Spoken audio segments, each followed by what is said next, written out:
রাজবাড়ীতে নুরাল পাগলের লাশ কবর থেকে তুলে পুরানো, এই বিষয়টা কিছু সংখ্যক মানুষ ভালোভাবে নিতেছে, আবার কিছু সংখ্যক মানুষ এটারে নেগেটিভভাবে নিতেছে। আসলে কি এই ব্যাপারটা নেগেটিভ নাকি পজিটিভ, এটা হয়তো আমরা অনেকেই জানি না।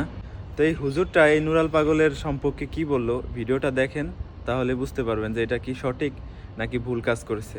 হচ্ছেটা কি বাংলাদেশে? লন্ডন থেকে একটি নিউজ একটু আগে দেখলাম যে রাজবাড়িতে মাজার ভেঙে তারপরে একজন মৃত ফকিরের লাশ সেখান থেকে উত্তোলন করে আগুন দিয়ে জ্বালিয়ে দেওয়া হয়েছে। মানে মানুষের মনুষ্যত্ববোধ, মানবিকতাবোধ, তারপরে মানুষের ন্যূনতম কমন সেন্স কি বা হিতাহিত জ্ঞানকে হারিয়ে গিয়েছে। সে কাবার আদলে ওখানে মাজার করেছে, যারা করেছে তারা অন্যায় করলো যে এখানে কেন মাজার করলো, বা শিরকে কোনো কার্যক্রম, আমি জানি না যে এখানে কি হতো। শিরকি কোনো কার্যক্রম হলে সেটা আলেম ওলামারা সেখানে একত্রিত হয়ে প্রশাসন নিয়ে সেটার মোকাবেলা করত।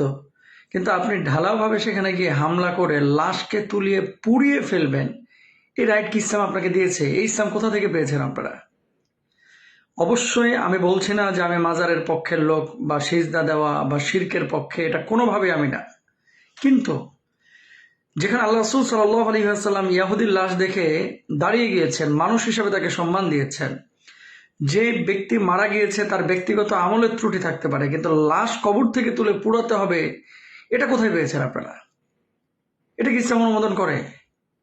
যে একজন, আচ্ছা মানলাম যে তিনি মুসলিম নাকি অমুসলিম, নাকি পাগল না ফকির না পীর না দরবেশ, অমুসলিম হলে তো জায়েজ নাই। সেখানে স্থানীয়রা বলতেছেন উনি মুসলিম ছিলেন। আপনি কবর থেকে লাশ উত্তোলন করে এটাকে পুড়িয়ে ফেলবেন। আইয়ামে জাহেলিয়াতেও তো এরকম সাধারণত ঘটনা ঘটে না যে দাফন করা লাশ এভাবে। কি করেছিল আপনার সাথে এই লোকটা?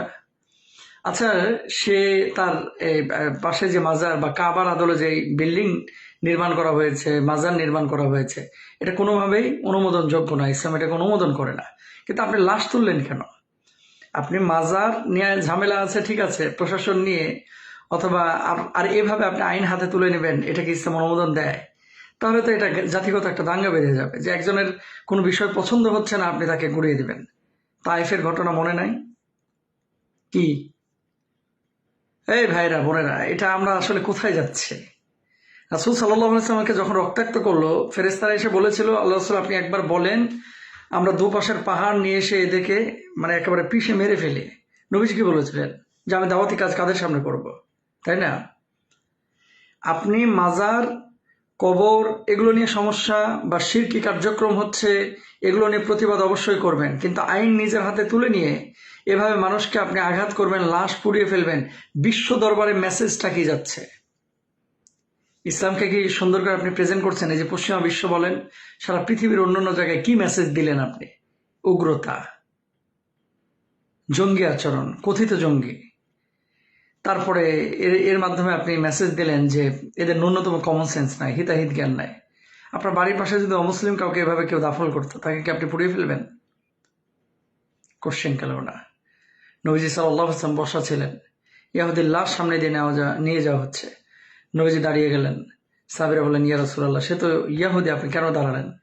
আল্লাহর নবী বললেন, সে মানুষ, এর জন্য আমি দাঁড়িয়েছি। শিরকি কার্যক্রম কোনো মাজারে, কবরে যদি হয়, হিকমার সাথে, দাওয়াতের সাথে আপনি সেখানে আগে বুঝাবেন। তারপরে যদি মনে হয় যে না, এখানে তো একেবারে ম্যাসাকার করে ফেলতেছে, আবার আদলে সে বানিয়েছে, তারপরে তওয়াফ করাইতেছে বা XYZ কিছু একটা করতেছে, অবশ্যই ওলামা ইকরাম সেই স্থানে ছিলেন। ওলামা ইকরাম নিয়ে আপনার আইন শৃঙ্খলা বাহিনীর মাধ্যমে, বাংলাদেশে অতীতেও তেমন ঘটনা ঘটেছে, বিভিন্ন ভণ্ডপীরের মাজার টাজার, এগুলো প্রশাসনের লোকজন গিয়ে সেখানে আপনার অ্যাকশন নিয়ে এটাকে উঠিয়ে দিয়েছে বা ভেঙে ফেলেছে। কিন্তু এইভাবে লাশ উঠিয়ে সে লাশকে পুড়িয়ে ফেলতে হবে, দুঃখজনক, সো স্যাড। এটা একেবারেই পছন্দ হলো না, এবং যারা কাজটি করেছেন আপনারা অন্যায় করেছেন। কোনো আলেম ওলামা যদি আপনাদেরকে পরামর্শ দিয়ে থাকে যে লাশ তুলে পুড়িয়ে ফেলা, যদি কেউ বলে থাকে, আমার জানা নাই কেউ, এটা কোনো আলেম বলার কথা না, যদি বলে থাকে সে অন্যায় করেছে, এবং যারা কাজ করেছেন তওবা করেন। এটা উচিত হয়নি আপনাদের, বিশেষ করে লাশ পোড়ানোর বিষয়টা। আল্লাহ রহম করুক।